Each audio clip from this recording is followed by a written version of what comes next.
eles. Nós louvamos a Deus por esses irmãos, por esse ministério, e hoje eu e você vamos ter o privilégio de ouvir a pastora Mirna Toledo. Que Deus te use, viu, pastor, com graça e unção, que você está em casa, tá bom? Deus te abençoe.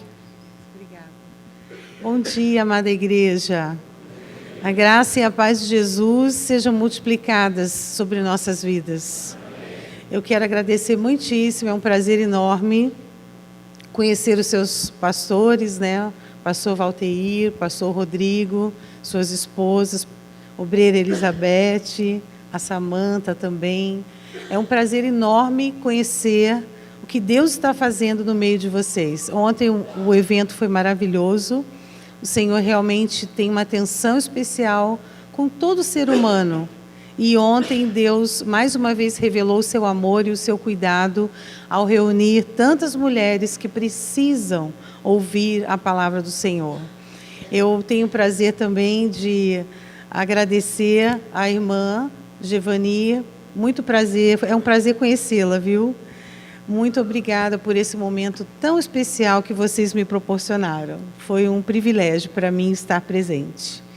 E eu quero nessa manhã, queridos, refletir com vocês a respeito de um aspecto muito importante na vida cristã. E para isso eu quero te convidar a abrir a palavra de Deus no livro de Tiago, carta de Tiago, capítulo 3, versículo 13. Vamos ler do 13 ao 17. Tiago 3, 13 a 17.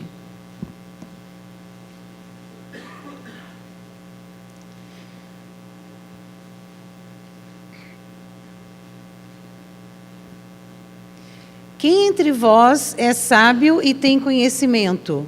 Mostre suas obras pelo bom procedimento, em humildade de sabedoria. Mas não vos orgulheis, nem mintais contra a verdade. Se tendes inveja amargurada e sentimento ambicioso no coração, essa não é a sabedoria que vem do alto, mas é terrena, animal e diabólica. Pois onde há inveja e sentimento ambicioso, aí há confusão e todo tipo de práticas nocivas. Mas a sabedoria que vem do alto é, em primeiro lugar, pura, depois pacífica, moderada, tratável, cheia de misericórdia e de bons frutos, imparcial e sem hipocrisia. Queridos, Salomão discorreu de uma forma abundante sobre a sabedoria. E chegou a declarar que a sabedoria é a coisa mais importante.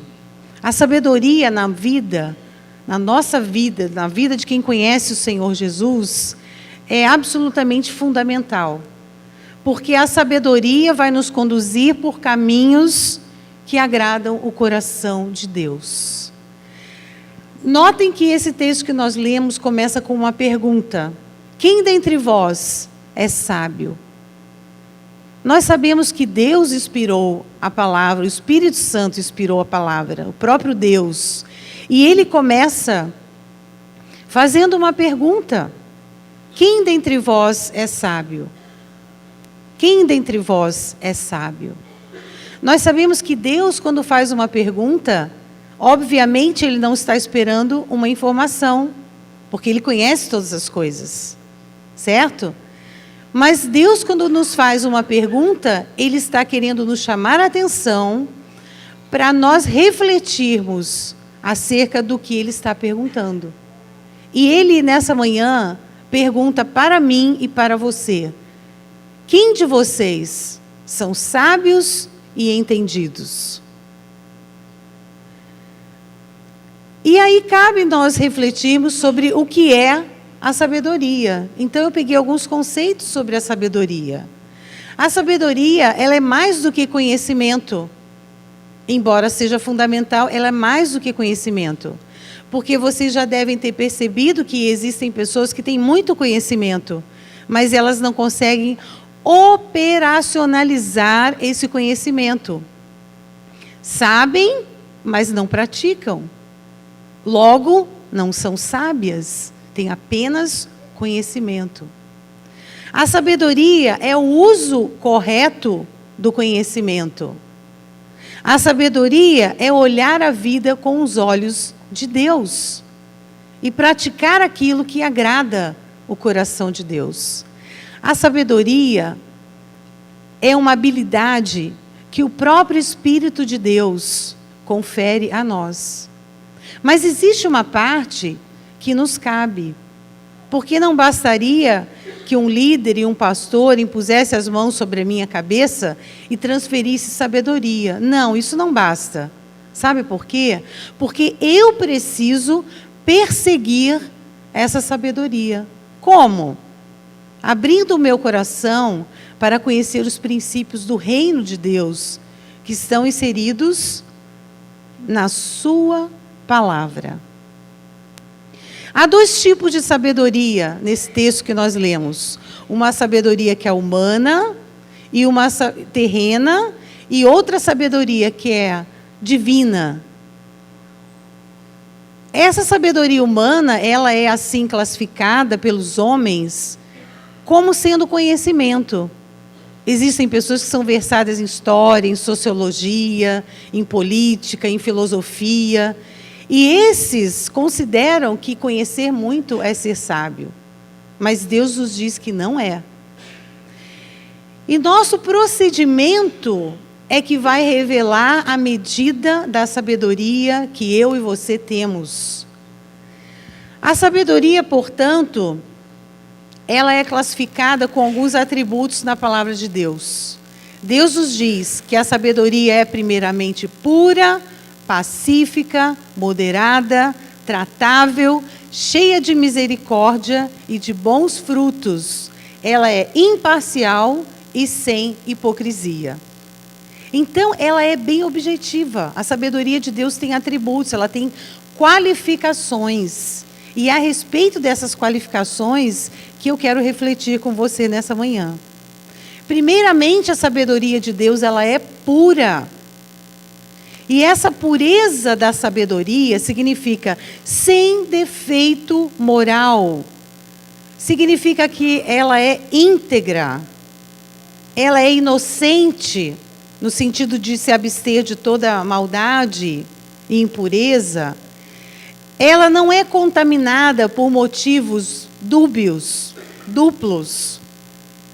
A sabedoria de Deus, ela tem atributos. E se eu e você quisermos ser sábios, nós precisaremos perseguir esses atributos da sabedoria. No caso aqui, a pureza.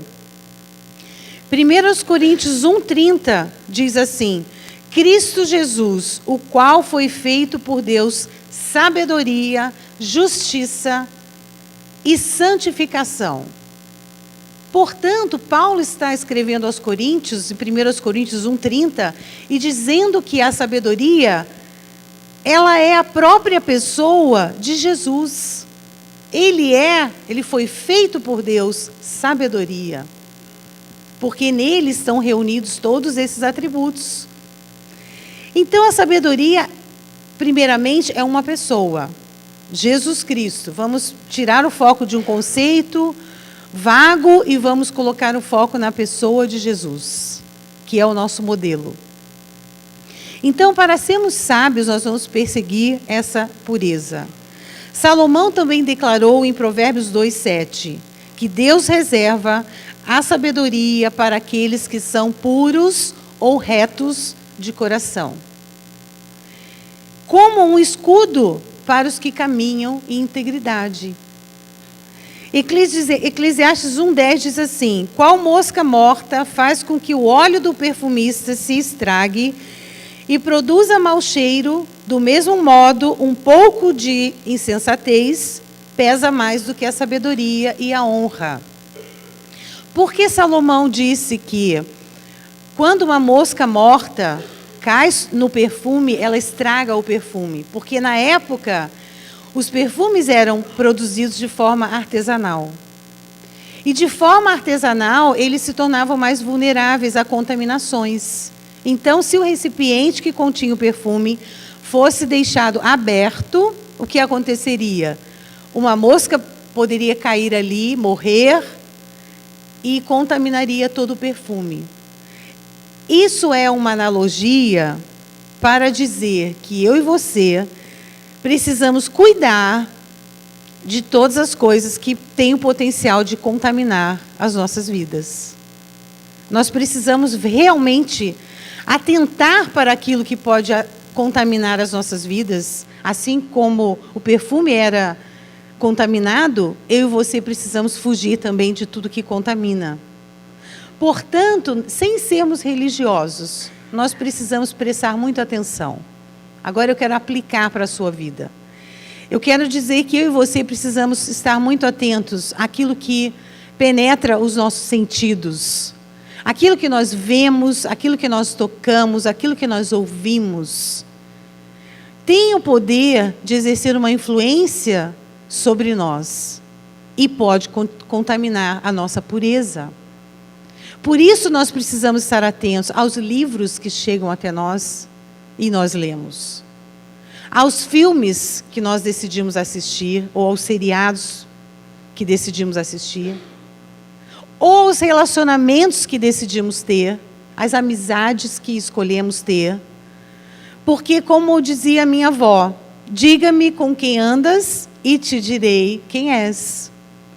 Então, queridos, eu e você precisamos atentar para tudo que tem o poder de exercer contaminação sobre as nossas vidas. E precisamos escolher, deixar tudo aquilo que poderia contaminar a nossa comunhão com Deus e nos prejudicar automaticamente. Nós precisamos cuidar para que a nossa vida não seja contaminada. E para isso nós precisamos também cuidar das concessões. O que são as concessões? São as permissões que nós damos na nossa história, as escolhas que nós fazemos.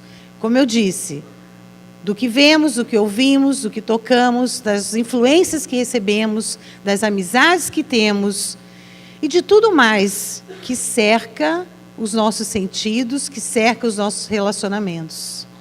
Isso é bem prático, isso faz parte do nosso dia a dia. E lá em São Paulo, nós somos líderes de igreja, nós costumamos dizer aos nossos irmãos, às nossas ovelhas, vamos dizer assim, nós dizemos aos homens: homem, você que é casado, no seu horário de almoço, você não pode almoçar com uma mulher sozinha. Sabe por quê? Isso não é religiosidade, é porque se você fizer isso de forma contínua, você pode se expor. Dizemos às mulheres: você também não pode, no seu horário de almoço, almoçar com o seu colega de trabalho sozinha. Porque se você fizer isso, você se expõe. Você expõe a sua pureza. Você se expõe à contaminação. Então, qual é a sabedoria? A sabedoria é que nós vamos escolher os relacionamentos certos, na medida certa. E que nós vamos encontrar pessoas em grupos, podemos ser amigos do nosso trabalho, podemos ser amigas do nosso trabalho, mas tudo isso vai ser feito de uma forma muito transparente, para que nossas vidas não sejam expostas por aquilo que poderia nos contaminar, desagradar o coração de Deus e, pior ainda, quebrar a nossa comunhão com o Senhor. Diga não às tentações enquanto elas são pequenas. Sabe por quê? Porque elas crescem. Se nós não dizemos não às tentações quando elas surgem nas nossas vidas, elas irão crescer e terão uma força muito maior. Então, vencer as tentações é uma questão de velocidade. Eu e você precisamos ter velocidade. Quando percebemos que algo nos chama para aquilo que iria contaminar a nossa comunhão, nós precisamos ser ágeis. Precisamos dizer: não, por esse caminho eu não vou, esse relacionamento eu não tenho, esses lugares eu não frequento. Isso faz parte da sabedoria. Se uma pessoa é sábia e entendida, ela fará escolhas ágeis. Que seja assim na sua vida e na minha vida. Nós vemos que Esaú, ele escolheu trocar o seu direito de primogenitura por um prato de lentilhas. Ele cedeu à tentação. Ele trocou o precioso pelo vil. E ele não é diferente de nós, não foi diferente de nós. Nós também temos essa mesma inclinação. Por isso precisamos ter velocidade. Precisamos descobrir o que é mais importante para a minha vida e para a minha história. É a minha comunhão com Deus. Então eu não vou abrir mão disso por nada. Amém, queridos? Davi também escolheu possuir uma mulher que não era sua, e isso gerou danos tremendos na sua família, na sua história. Se vocês conhecem a palavra de Deus, vocês podem constatar essa verdade. Porque ele não foi ágil na tentação. José também, graças a Deus não temos somente exemplos negativos, mas temos exemplos positivos. José foi um exemplo positivo.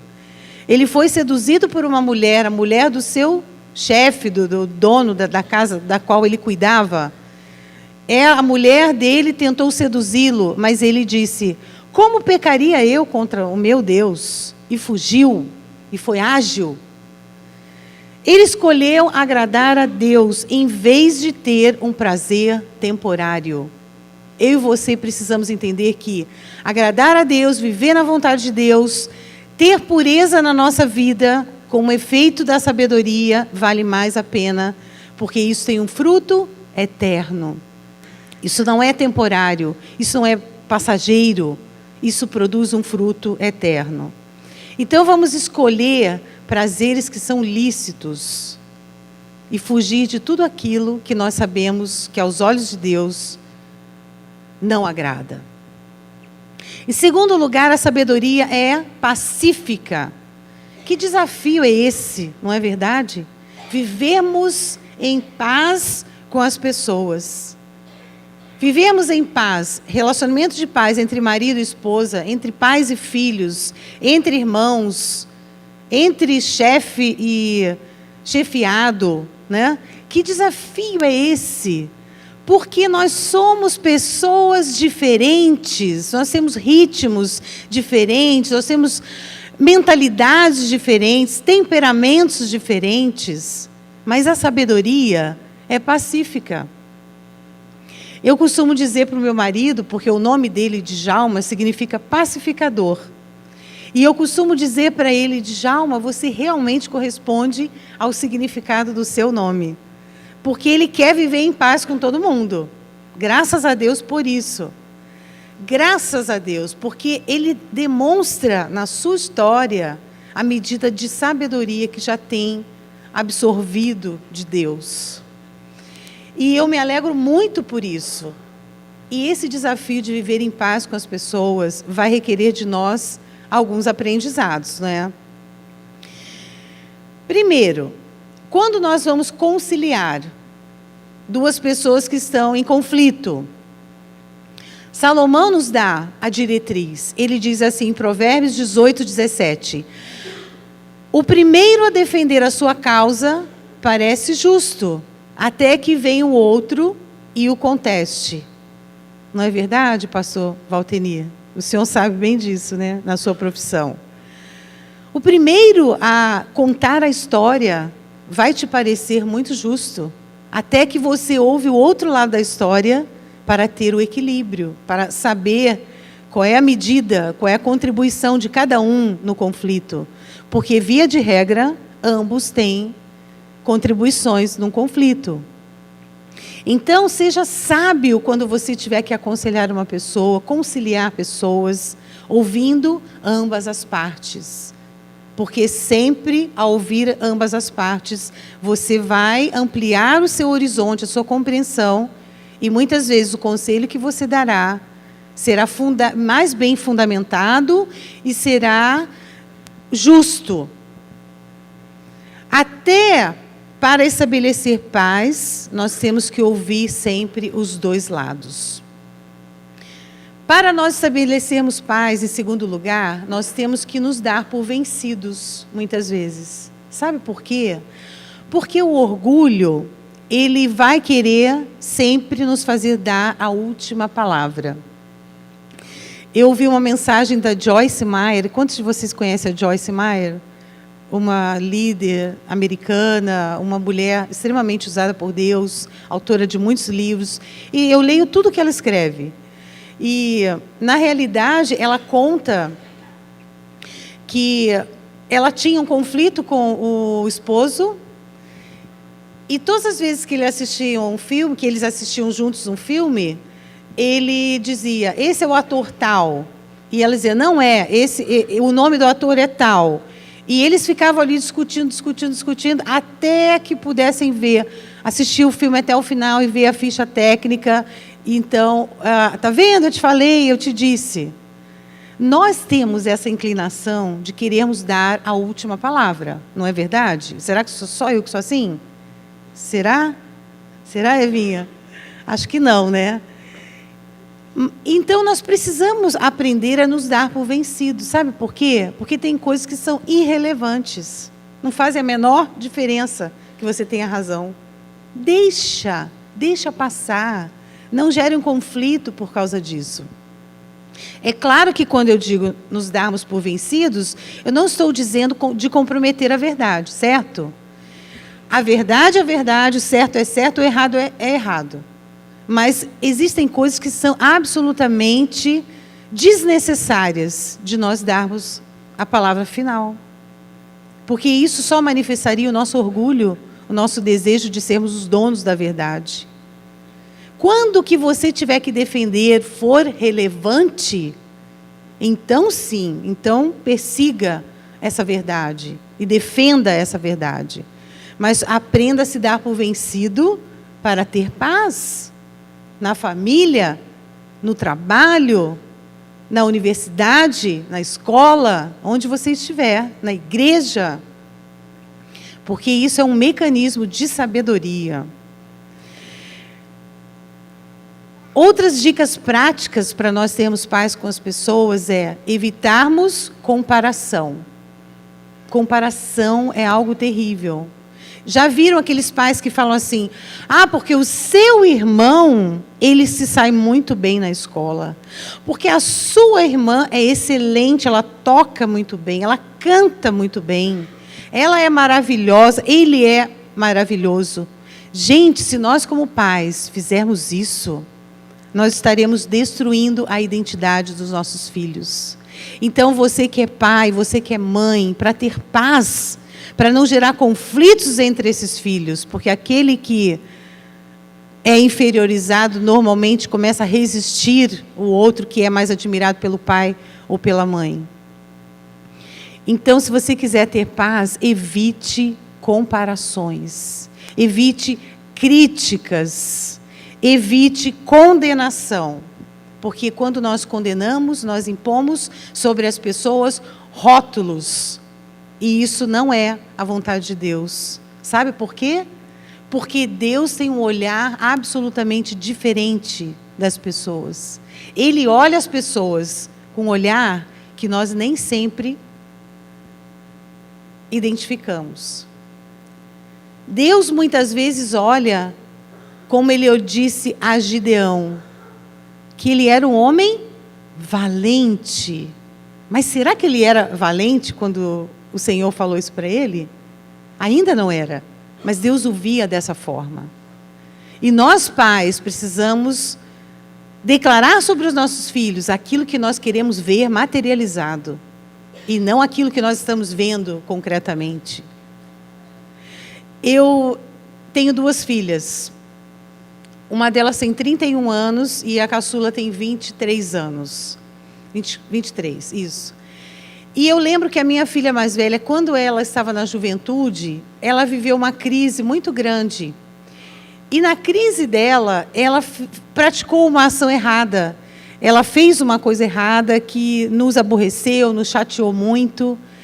E um dia, eu estava sentada na sala, ela veio perto de mim e ela falou assim, mãe, eu pisei na bola. Como o jovem fala, né? Eu pisei na bola.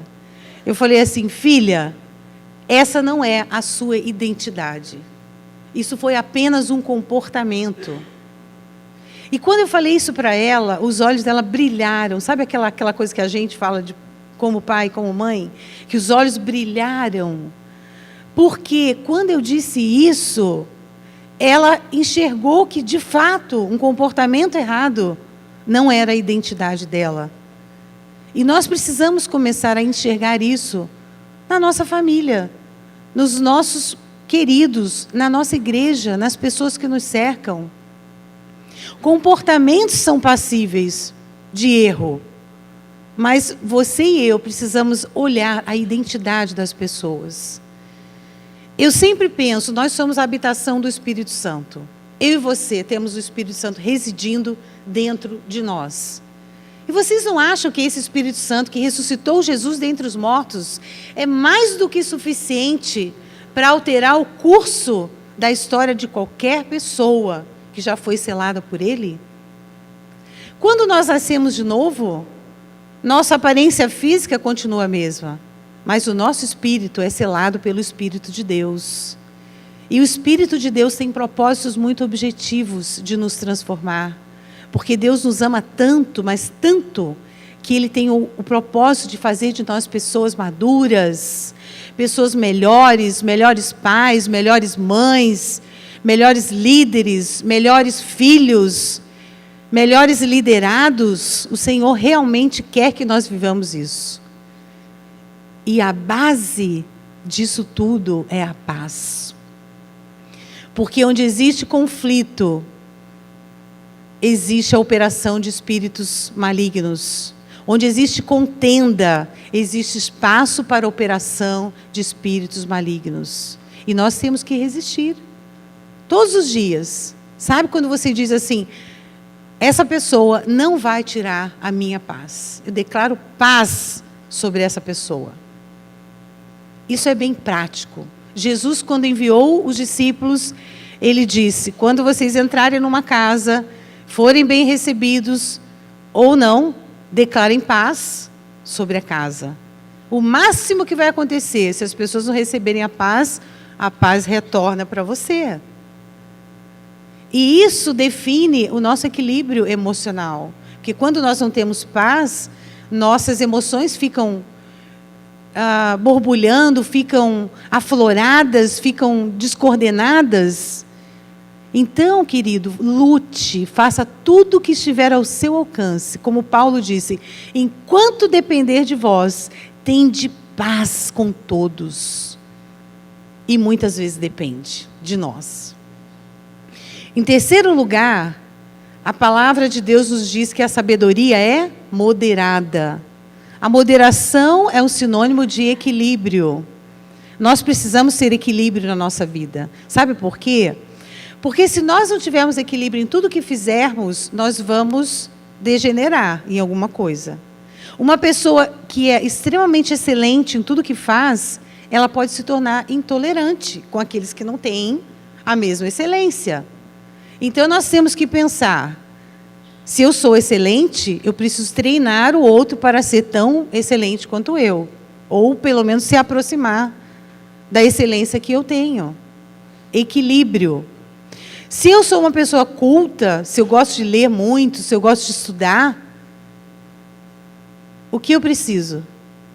Ter tolerância com aqueles que não estudam tanto, que não conhecem tanto, que não têm tantas curiosidades e que se abrem para o conhecimento. Existe uma metáfora atual que os teólogos utilizam, que é uma metáfora que fala que o mundo é líquido. Que o mundo é líquido. O mover líquido, o comportamento líquido, a compreensão líquida, a filosofia de vida líquida. E isso significa, para esses que estudam profundamente a teologia e o mundo pós-moderno, isso significa que as pessoas não deveriam ter valores estáveis e que elas deveriam se ajustar conforme o líquido se ajusta ao ambiente no qual é posto. Mas a palavra de Deus nos diz exatamente o contrário disso.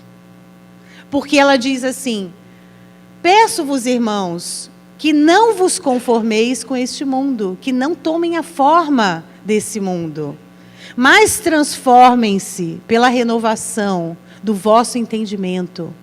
Porque assim vocês vão experimentar a vontade de Deus, que é boa, que é agradável e que é perfeita. Somente com a renovação da mente nós experimentamos a vontade de Deus. Então nós precisamos fugir dessa metáfora atual de mundo líquido e admitir a verdade da palavra de Deus que renova o nosso entendimento. Buscando equilíbrio. Se uma pessoa ama o lazer, por exemplo, e não tiver equilíbrio, esse lazer pode se degenerar em preguiça. Concordam? Se for exagerado o lazer, se torna preguiça. Se não for equilibrado com o trabalho e com as atividades produtivas, pode degenerar em preguiça. Se uma pessoa é rica em talentos, eu costumo dizer que tem um líder na minha igreja, que eu chamo ele de filho, porque ele tem idade para ser meu filho. É um dos nossos músicos. Ele entrou na fila, não é, Eva? Many times, para receber dons, talentos e, enfim, capacitações da parte de Deus. Mas se esses talentos não forem empregados no reino, e se ele não nutrir a humildade no coração dele, ele pode se tornar orgulhoso. Graças a Deus não é o caso. Equilíbrio na nossa vida. Equilíbrio quanto ao dinheiro. A forma como nós valorizamos o dinheiro, ela não pode ser exacerbada. Por quê? Porque se ela for exacerbada, nós nos tornamos avarentos, querendo mais dinheiro, amando o dinheiro. Ou nos tornamos pessoas consumistas, ou colocamos a nossa identidade, o nosso valor em termos muito ou não termos, ou perdemos o valor por não termos. Então, queridos, a sabedoria, ela é equilibrada, ela é moderada. E nós precisamos perseguir essa moderação no nosso dia a dia.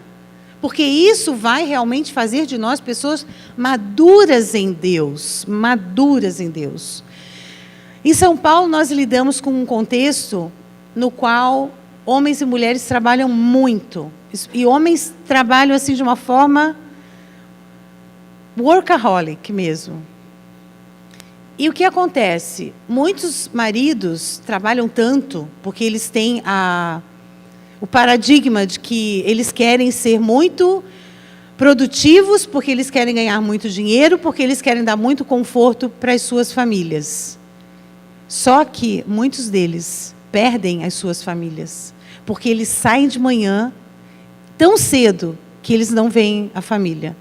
E eles retornam para casa tão tarde que eles também não veem a família, não têm relacionamentos. Eles dão tudo materialmente, tudo que vocês podem imaginar. São casas belíssimas, são imóveis maravilhosos, são viagens, são passeios, tudo que vocês podem imaginar materialmente. Mas alguns deles, pela falta de equilíbrio, têm perdido as suas famílias.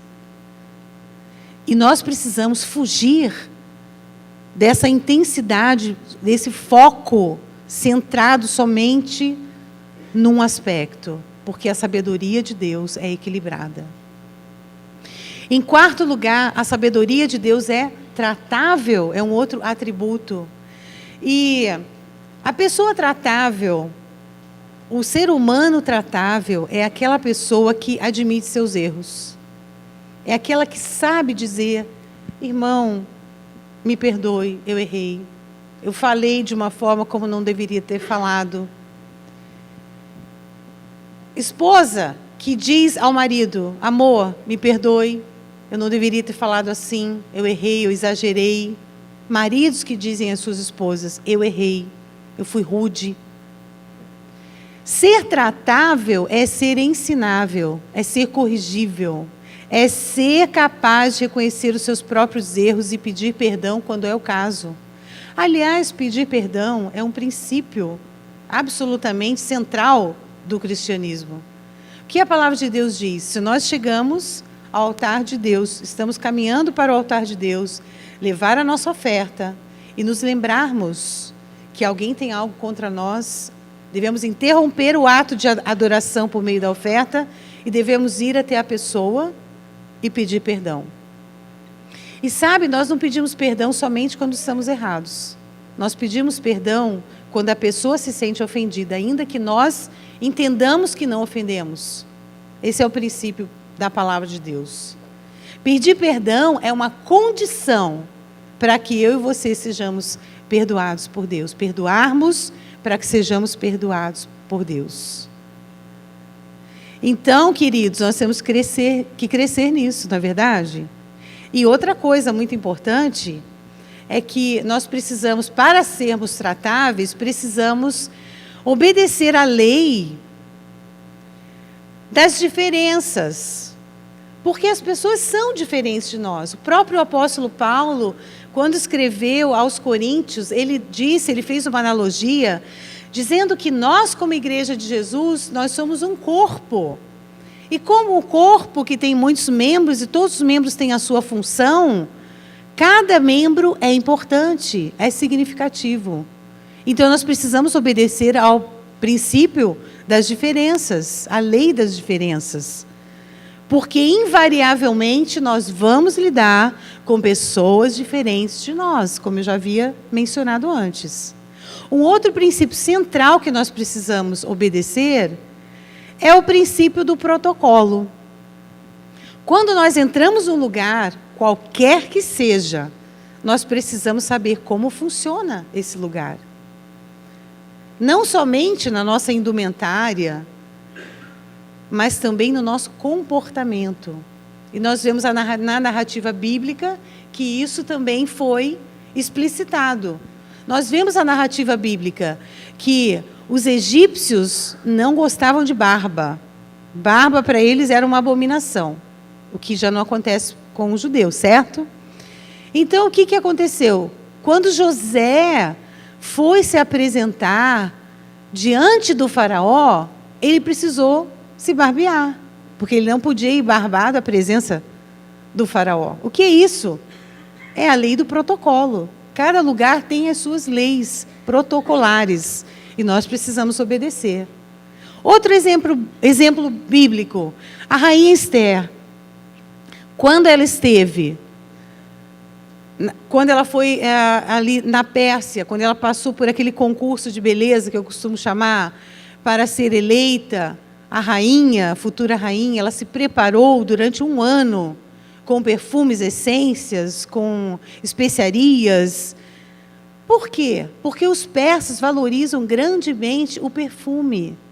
Então, ela precisava ter esse preparo para ser escolhida. Porque a valorização do perfume na Pérsia sempre foi muito grande. Até hoje é assim. Então, nós precisamos entender que para sermos tratáveis, nós vamos ter que ajustar as nossas vidas em algumas áreas centrais. Porque essa é a sabedoria de Deus.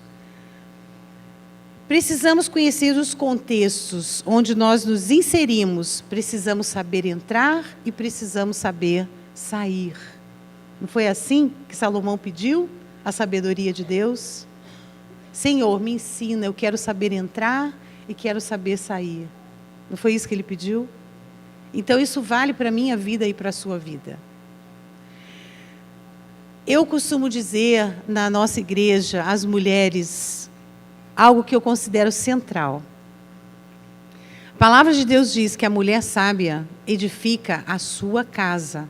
Então, a sábia edifica a sua casa. Para edificar a sua casa, e aí nós vemos o pronome, né? Sua. Para edificar a sua casa, ela vai ter que conhecer as necessidades do seu marido. Porque, embora nós tenhamos princípios genéricos, né, absolutos de Deus que valem para todas as famílias, quando nós queremos edificar a nossa casa, nós vamos ter que conhecer o que é importante para o nosso cônjuge. Sempre. Eu digo às mulheres, se você tem um marido culto, desses maridos que chegam na praia, abrem o seu guarda-sol, sentam na cadeira, pegam um livro, porque ele não quer jogar frescobol, ele não quer pegar onda, ele quer somente ler, e sossegado de preferência. Querida, você vai ter que ler. Porque você vai ter que estar ao lado desse cônjuge correspondendo àquilo que ele valoriza. Certo? Concorda comigo?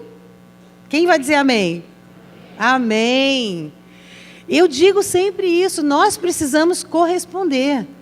Se o seu marido, como o meu pai, amava a mesa posta, amava a louça, os talheres, os copos e tudo mais, e o horário, às 8 horas da noite, aquele jantar todos os dias em família, e se alguém não estivesse à mesa, ele mandava chamar. Então, a minha mãe precisou aprender isso e corresponder.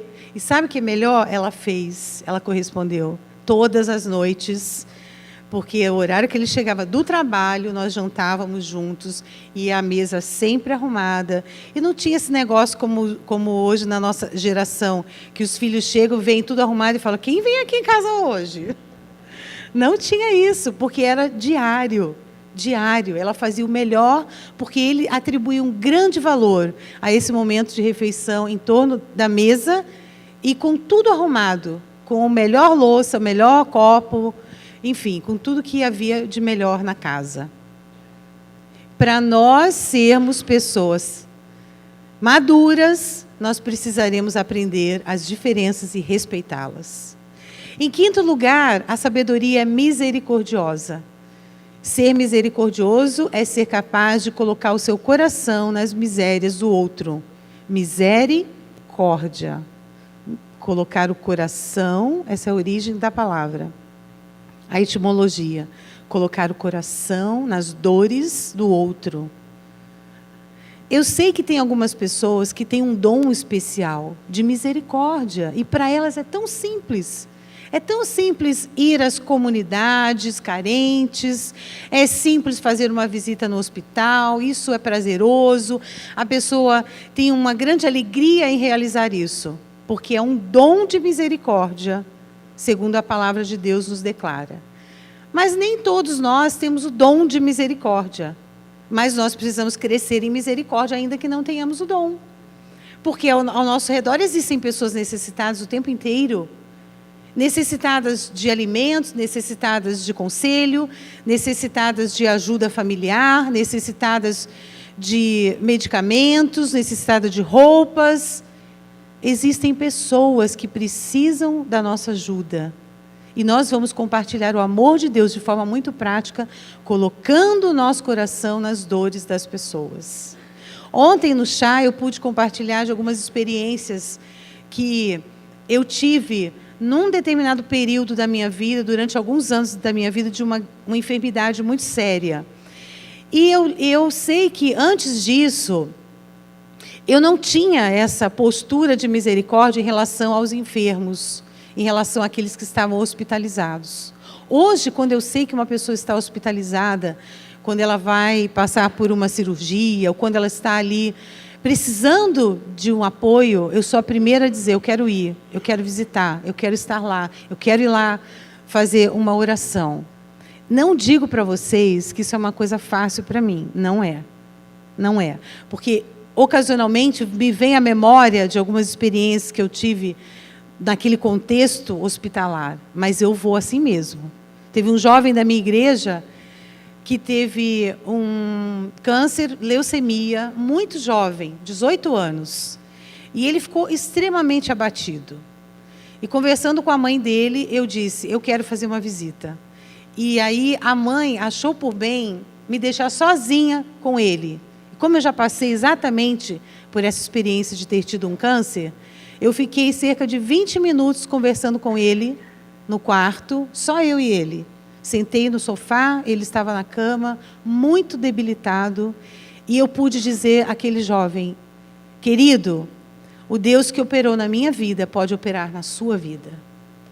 Deus é quem dá a última palavra na história de todos aqueles que são os seus filhos. E eu sei que depois desse tempo, né, eu chamei a mãe veio, entrou no quarto, uma outra pastora que estava comigo veio também. E depois ela me ligou e disse assim, pastora, você não sabe o que significou aquela visita sua para o meu filho. E eu pensei, meu Deus, eu não fiz nada. Eu só disse para ele que o mesmo Deus que operou na minha vida opera na vida dele. Mas aquilo para ele foi muito importante naquele momento. Então, eu e você temos que ter essa sensibilidade. Às vezes, uma palavra, às vezes, um toque, às vezes, um abraço que você dá, muda a história. Muda a realidade daquele que necessita. Nossos olhos precisam estar úmidos por aqueles que sofrem. Nossas mãos precisam estar disponíveis para aqueles que necessitam.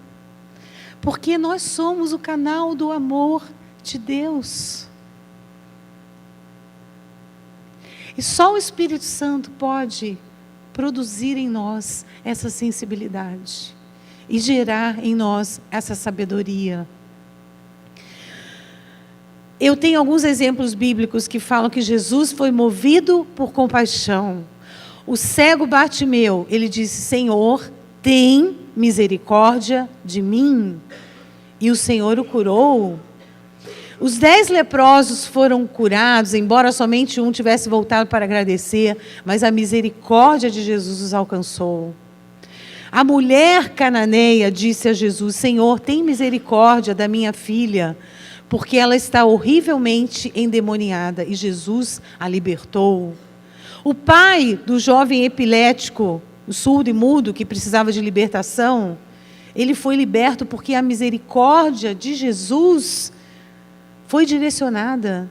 Então, por meio da nossa misericórdia, pessoas podem ser curadas, pessoas podem ser libertas, pessoas podem ser transformadas, salvas, alcançadas para o reino de Deus.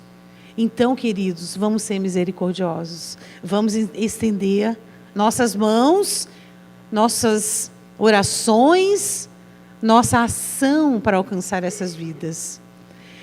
Em sexto lugar, a sabedoria de Deus é imparcial. Essa palavra no grego é adiácritos. Significa não dividido, sem variação ou coerente. Porque Tiago também diz que para nós sermos coerentes, nós não podemos bendizer a Deus com os nossos lábios e com os mesmos lábios amaldiçoarmos as pessoas. Então, a imparcialidade significa a coerência. O que eu e você somos aqui dentro desse espaço físico, na casa de Deus, nós precisamos ser na nossa família. Nós precisamos ser no nosso trabalho. De nada vale nós sermos crentes somente na igreja. Muito pelo contrário, nossa responsabilidade maior é lá fora. Porque lá fora as pessoas não têm o referencial de um Deus que muda a história e que salva e que liberta e que transforma para sempre. Então, sejamos imparciais. Sejamos verdadeiros, sejamos coerentes, sejamos transparentes. Certa vez na minha igreja, nós estávamos oferecendo um curso para casais, né? E casais de pessoas casadas, mas um casal que não era casado quis fazer o curso. E nós deixamos que eles fizessem o curso. Porque nós acreditamos que por meio daquelas ministrações sobre o significado da aliança, eles seriam transformados. Eles entenderiam os princípios que devem reger o casamento e o relacionamento entre um homem e uma mulher. Debaixo do mesmo teto, obviamente. E aí, depois, na sequência, nós tivemos um retiro de casais. E o casal entendeu que poderia ir, porque, afinal de contas, eles já tinham feito o curso. Então, nós explicamos para eles: não, vocês fizeram o curso porque vocês precisam de instrução da palavra de Deus. Mas vocês não podem ir ao retiro porque vocês ainda não são casados. E esse retiro é para pessoas casadas, que vão estar juntos no mesmo chalé, enfim, tendo um tempo de intimidade, um tempo gostoso. E aí eles ficaram constrangidos com aquilo. O marido, então, ficou super constrangido. E sabe o que aconteceu? Eles casaram. Eles entenderam os princípios. Eles buscaram a coerência do reino. Eles foram instruídos e buscaram a coerência do reino. Então, nós como líderes, nós temos que ser imparciais. O que é certo, o que é errado. E nós explicamos às pessoas que isso não depende do nosso gosto, da nossa apreciação, mas isso, quando é absoluto e é de Deus, diante do que é absoluto, nós precisamos nos posicionar e nos tornar pessoas imparciais. E depois, a sabedoria, por último, ela é sem hipocrisia. Não sei quantos de vocês sabem que a palavra hipócrita, ela surgiu lá na Grécia Antiga, quando o teatro foi criado. E quando o teatro foi criado, eles usavam máscaras brancas para expressarem os sentimentos, para expressarem o medo, alegria, tristeza, angústia. Porque não era como no teatro hoje, né? A pastora Eva é uma das nossas líderes de teatro na igreja. Ela já ensaiou um musical com teatro de Natal e tudo. Hoje em dia, os sentimentos são expressos através de falas, através do timbre da voz, da entonação, dos gestos. Mas lá na Grécia, os sentimentos eram expressos por meio de máscaras. E o Senhor está dizendo para nós que a sabedoria, ela é sem máscaras, sem hipocrisia. Ele está dizendo que, embora nós sejamos pessoas diferentes e tenhamos as nossas diferenças, e nós também tenhamos identificação por afinidades, por gostos, né? Nós precisamos ser pessoas sem máscara, sem hipocrisia. Nós precisamos ser transparentes.